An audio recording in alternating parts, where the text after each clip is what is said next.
Dans cette vidéo, je vais t'expliquer comment faire un CV pour une alternance. Je vais te partager mon écran, te montrer un exemple concret et te donner mes meilleurs conseils. Avant toute chose, je remercie Nathalie, Ilyes et Juliana qui se sont abonnés à la chaîne depuis la dernière vidéo. Et comme dans chaque vidéo, je remercie un commentaire. Donc merci à Fanny pour son commentaire sur la dernière vidéo qui fait toujours plaisir. Donc pense-toi aussi à commenter cette vidéo ou même à poser une question et j'y répondrai peut-être dans la prochaine vidéo. Allez, je te partage mon écran, on démarre.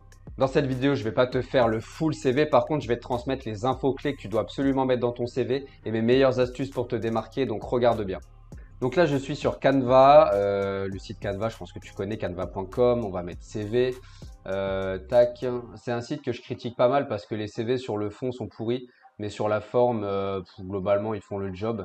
On va en prendre un petit peu au talent. Allez, on va prendre celui-ci. Évidemment, il est en anglais.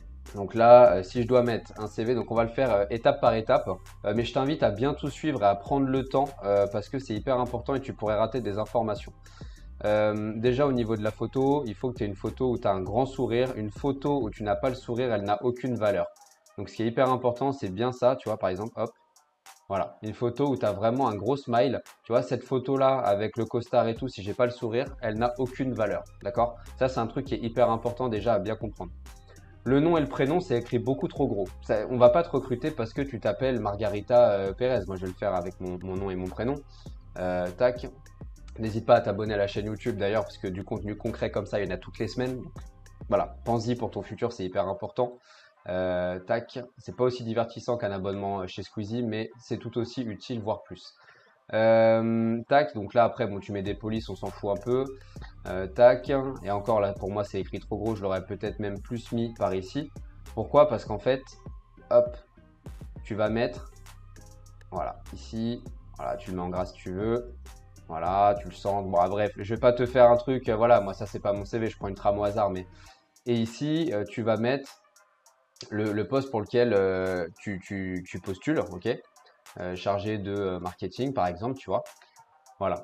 Ça, c'est un truc qui est hyper important, c'est de mettre le poste pour lequel tu postules ici. C'est une erreur que je vois dans tous les CV chez les étudiants, c'est que ils mettent étudiant dans telle école ou pour tel cursus, telle formation, mais en fait, ils disent pas le poste qu'ils recherchent. Mais par exemple, étudiant en BTS NDRC, donc négociation relation client, ça veut pas dire que tu recherches un poste de ce type-là. Enfin, tu vois ce que je veux dire? Il faut vraiment que tu mettes commercial, chargé de relations clients, business developer, j'en sais rien, des postes un peu comme ça, mais des vrais intitulés.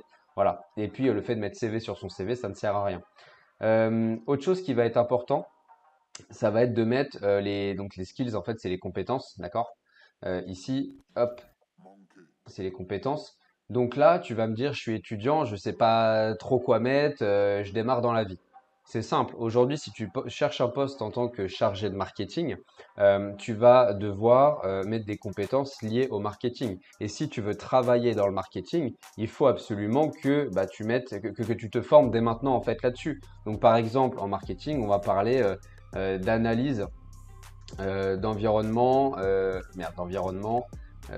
externe, tu vois, par exemple.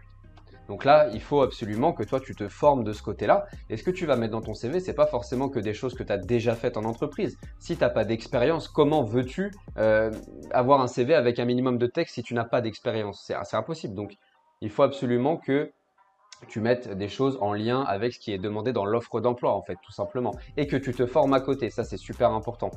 Tu vas parler de réalisation d'études de marché, tu vois, de choses un petit peu comme ça. Ça c'est hyper important. Voilà, tu vas parler de veille concurrentielle. Bon, il y a des choses qui se rapprochent un peu, mais veille concurrentielle, etc. Et donc là, on va plutôt être sur une partie savoir-faire, d'accord? Là, tu es sur une partie orientée vraiment ce qu'on appelle le savoir-faire. D'accord? Ça, c'est les compétences un peu techniques. Ok? Tu es dans, je sais pas, dans l'artisanat, tu vas mettre savoir faire telle baguette de pain ou savoir utiliser tel outil ou telle machine pour pouvoir faire du pain. Tu vois, des choses un petit peu comme ça, quoi. Tac. Et puis là, tu vas avoir du coup le savoir-être. Le savoir-être qui est plus important que le savoir-faire, notamment quand on est très jeune, d'accord? Parce que bah, tout simplement tu démarres dans la vie, donc forcément on va plus se baser sur ton savoir-être que sur ton savoir-faire. Bon là, je te le fais un petit peu à l'arrache, mais c'est pour que tu comprennes les idées générales. Là tu vas avoir le savoir-être, d'accord?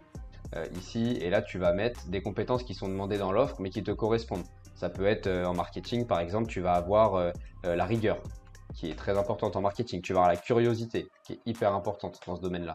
Tu vas avoir l'esprit d'équipe. Pourquoi? Parce qu'en marketing, tu vas travailler avec la com, tu vas travailler avec le commerce, tu vas travailler potentiellement avec les RH aussi sur tout ce qui tourne autour de la marque employeur et du marketing RH.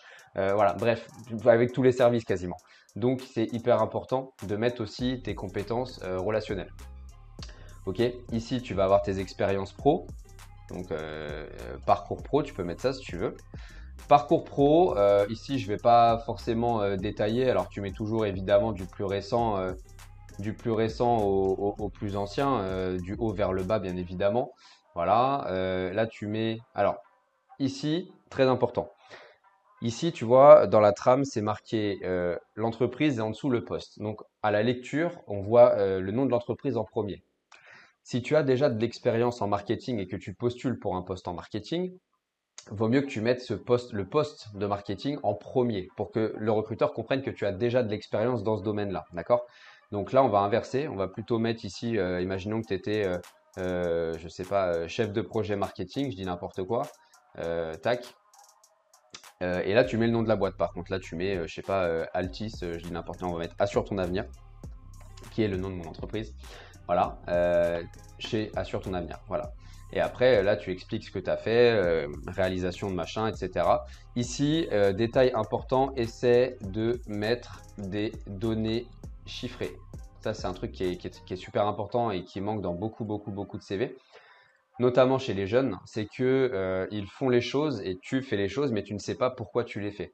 C'est-à-dire qu'aujourd'hui, un commercial qui fait de la prospection, il ne faut pas qu'il mette, en fait, j'ai fait de la prospection. Tu vois, s'il met prospection juste en écrivant prospection, comme ça, c'est nul, ça marche pas. Par contre, s'il met prospection, 60 prospects transformés en clients, sur, je sais pas, 150 prospects. Voilà, déjà c'est beaucoup plus intéressant parce qu'il y a de la data, il y a de la donnée chiffrée. Et ça, tu peux le faire avec un budget respecté, avec des euros, avec un nombre d'entretiens que tu as fait passer. Si tu étais caissier par exemple, combien de clients tu faisais passer à l'heure ou à la journée. Parce que si tu me dis 1 ou si tu me dis 200, si tu me dis 200, ça me montre que il y a forcément des cons dans le lot donc en termes de clients. Donc ça veut dire que tu sais prendre du recul, tu sais écouter, tu sais faire preuve d'empathie, tu sais être organisé, tu sais garder cette rigueur dans le fait de faire passer les clients les uns après les autres pendant 7 heures, tu vois. Voilà, donc c'est hyper important de mettre de la donnée chiffrée. Ça, c'est une info, je pense que tu n'as pas dans beaucoup de vidéos sur le CV. Donc rien que pour ça, je pense que tu peux lâcher un like et un commentaire. Voilà, donc tu listes tes expériences. Je vais revenir sur la partie haute après, hein. Je ne l'ai pas laissé à l'abandon, ne t'inquiète pas. Je détaille juste cette partie-là. Ici, formation, avec un S toujours. Le S dans les trames de CV est toujours oublié, donc rajoute-le. Bon, tu mets, alors là, ils se sont trompés, c'est de la plus récente à la plus ancienne, toujours, 2023. Et puis là, on va mettre, on s'en fout, allez, 2020-2022. Voilà, et là, tu mets juste l'école dans laquelle tu étais, le diplôme que tu as préparé. Moi, j'aime bien mettre, par contre, est-ce que je l'ai obtenu ou pas. Voilà, j'aime bien l'écrire parce qu'il y en a beaucoup qui mentent sur leur CV et je trouve ça dommage. Donc voilà. Ici, alors, je reviens sur la partie haute du CV. Là, il va manquer, je vais pas le mettre ici, mais je vais te le faire apparaître quand même en symbole. Il va manquer ici un rectangle bleu. Le rectangle bleu, qu'est-ce qu'il signifie? Il signifie QR code LinkedIn ou alors tu mets ton lien directement ou quelque chose comme ça. Et un petit QR code LinkedIn, ça ferait pas de mal ici, tu vois, par exemple. Voilà. Ou alors tu peux le mettre ici. Moi, j'aime bien le mettre aussi en petit au niveau de la photo. Je trouve que ça fait stylé. J'aime bien le mettre, tu vois, un petit peu par là. Voilà, quelque chose un petit peu comme ça. Chargé de marketing, donc tu le mets comme ça. Et là, en fait, il y a des infos qui sont essentielles à faire apparaître. Voilà. Comme ta dispo. Quand est-ce que tu es disponible? D'accord? Donc ça peut être par exemple disponible octobre 2023. Ça peut être pour une alternance, imaginons, ou un job d'été, on va le faire pour un job d'été, ou un job étudiant, un job d'été, octobre 2023, c'est un peu compliqué. Emploi étudiant, tu peux mettre CDD, CDI, parce qu'il y a des CDI étudiants aussi. Tac, mobile sur Lyon et 30 km par exemple. Et disponible octobre 2023, par exemple, chaque week-end, tu vois, quelque chose un petit peu comme ça. Voilà, en fait, ce que je veux te dire ici, et pour une alternance, tu précises le type de contrat, ta mobilité, le rythme d'alternance, bref, tout ce qui tourne autour de ça. Pourquoi c'est important de faire ça? Parce que le recruteur, il n'a pas à se poser de questions en fait. Il doit comprendre tout de suite qui tu es, ce que tu recherches et est-ce que tu peux être intéressant pour lui. Donc il faut que tu lui apportes toutes ces informations-là dès le départ.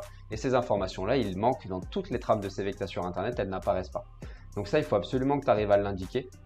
Il faut aussi que tu indiques la partie permis et la partie langue un peu plus bas par là, par exemple. Tu peux la matérialiser par ici. Est-ce que tu parles, par exemple, anglais B2? Voilà, par exemple, permis B aussi, voilà, des choses un peu comme ça. Déjà, si tu arrives à mettre toutes ces informations-là, c'est super intéressant. Autre chose que je t'ai pas dit, je reviens sur la partie droite, ici en blanc. Si tes formations sont plus cohérentes que ton parcours pro par rapport à ce que tu veux faire, tu inverses les deux, tu mets tes formations avant ton parcours pro, d'accord? Imaginons que, donc là, tu as des expériences dans le marketing, tu as une formation qui démarre là en 2023 en RH et que tu cherches un poste en RH, d'accord? Ici, et encore une fois, on précise bien le poste, on met pas un domaine, on met bien le poste ici. Là, vu que tes formations sont plus cohérentes que tes expériences par rapport à ce que tu recherches ici, tu mets tes formations ici avant, clac, tu le mets ici en fait, tes formations, tu les fais passer avant ton parcours professionnel, d'accord? Et évidemment, parcours professionnel, on l'écrit pas comme ça, on l'écrit jusqu'au bout, bien sûr. Voilà. Ici, les coordonnées téléphoniques, etc., ça doit apparaître beaucoup plus bas. Enfin, ça doit apparaître beaucoup plus haut, je veux dire, par rapport à ce qui est indiqué ici. Important, quand tu écris ton numéro de téléphone, s'il te plaît, mets un point ou un espace entre deux chiffres. Des fois, tout est collé, c'est absolument illisible. Et je t'invite aussi à mettre en gras. C'est beaucoup plus facile si ils impriment ton CV. S'il y a un petit bug d'imprimante ou une bavure ou quoi que ce soit, si c'est écrit en gras, ce sera plus facile de le lire. Et là, après, tu mets ton email, etc. Ok? Voilà, ça c'est pas forcément utile, sauf si vraiment tu as des choses à dire, mais généralement ça va. Voilà, ici qu'est-ce qu'il va te rester à mettre? Il va te rester à mettre toute la partie information complémentaire. Donc là en fait tu vas pouvoir créer une rubrique ici, tu vois, clac, clac. Ah merde, tac, j'aurais pas dû faire ça. Voilà. Voilà, une rubrique ici. Alors je le fais à l'arrache, hein, je le fais pour la vidéo, mais je veux t'apporter un maximum de valeur en un minimum de temps, donc j'essaie de faire vite, que tu t'endormes pas devant la vidéo. Tac, information complémentaire. Et ici, en fait, tu vas parler de tes centres d'intérêt et tu vas parler également de logiciels que tu maîtrises, etc. C'est pour ça que j'appelle pas ça centre d'intérêt, mais info complémentaire. Ce qui est important ici, c'est que tu vas entrer dans le détail. C'est-à-dire que mettre sport, musique, je sais pas, voyage, c'est nul. Et maîtrise du pack office, par exemple. Voilà, ça c'est nul. Pourquoi? Parce que le but de ces centres d'intérêt là aussi, c'est que le recruteur te pose des questions pour l'entretien. Donc on pense déjà à l'étape d'après en fait. Le fait de mettre ça, personne ne va te poser de questions. Par contre, si tu mets par exemple ici, à la place de voyage, passionné de culture asiatique, ça va être beaucoup plus intéressant. Le recruteur va avoir envie de te poser des questions. Musique, si tu mets par exemple plus de 50 concerts à mon actif, voilà, en tant que guest, hein, évidemment, ça va être très intéressant. Là, j'ai une candidate qu'on accompagne actuellement qui est en sport championne de lancer de javelot, poids, etc. Voilà, forcément, c'est beaucoup plus intéressant. Donc, il faut rentrer dans le détail et susciter un peu l'envie de t'interroger là-dessus. Donc là, ici, tu as un CV qui est très simple, hein, mais en soi, tu es jeune, donc c'est assez logique d'avoir quelque chose de relativement propre, on va dire, et avec de la place. Et ici, tu peux même avoir une rubrique, tac, ici, référence. Et cette rubrique référence, ici, si tu as déjà un tout petit peu d'expérience ou un petit job d'été ou un truc comme ça, tu peux mettre carrément le numéro, tu mets, je vais zoomer, hein, pardon, je pense que tu vois un petit peu moins bien. Voilà, ici tu mets par exemple monsieur ou Yves, je vais inventer un nom au hasard, Yves Javelot, tiens, on va l'appeler comme au-dessus. Yves Javelot, tuteur dans telle entreprise, tuteur McDonald's par exemple, tu vois. C'est expliquer en gros qui était la personne par rapport à toi en fait. Et là, tu mets Yves Javelot arrobase macdo.com et puis pourquoi pas mettre son 06, tu vois, quelque chose un petit peu comme ça. Et t'en mets une deuxième en dessous si tu veux également, Sophie, machin, bref. Tu mets tes références dans ton CV et ça c'est un truc qui est extrêmement intéressant parce que ça montre que même si tu es jeune, bah, les gens s'intéressent à toi. Tu l'as vu, j'ai pas parlé d'âge, j'ai pas parlé de localisation, j'ai parlé de mobilité mais pas de l'endroit où tu habites. J'ai pas parlé de date de naissance, ça ce sont des choses qu'il ne faut pas mettre dans ton CV parce que c'est pas pour ça qu'on va te recruter.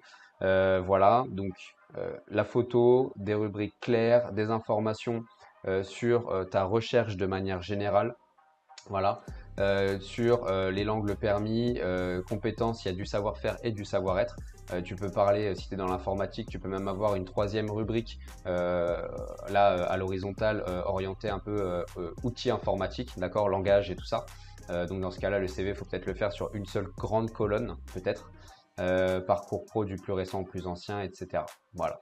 J'espère que cette petite vidéo ultra concrète t'aura apporté de nouvelles astuces, que tu auras appris beaucoup de choses, j'en doute pas. Mais voilà, n'hésite pas en tout cas à commenter, à me poser une question si tu en as une, j'y répondrai certainement dans la prochaine vidéo. À liker également, à t'abonner parce que beaucoup de contenu arrive sur cette chaîne. Et je te dis à très vite pour une prochaine vidéo. Ciao. Si cette vidéo t'a plu, n'hésite pas à la liker, la partager, la commenter. Tu as aussi tous les liens dans ma description auxquels tu peux accéder dès maintenant. N'hésite pas à me suivre aussi sur mes réseaux sociaux. Et en attendant, je te dis à très vite pour une prochaine vidéo. Ciao.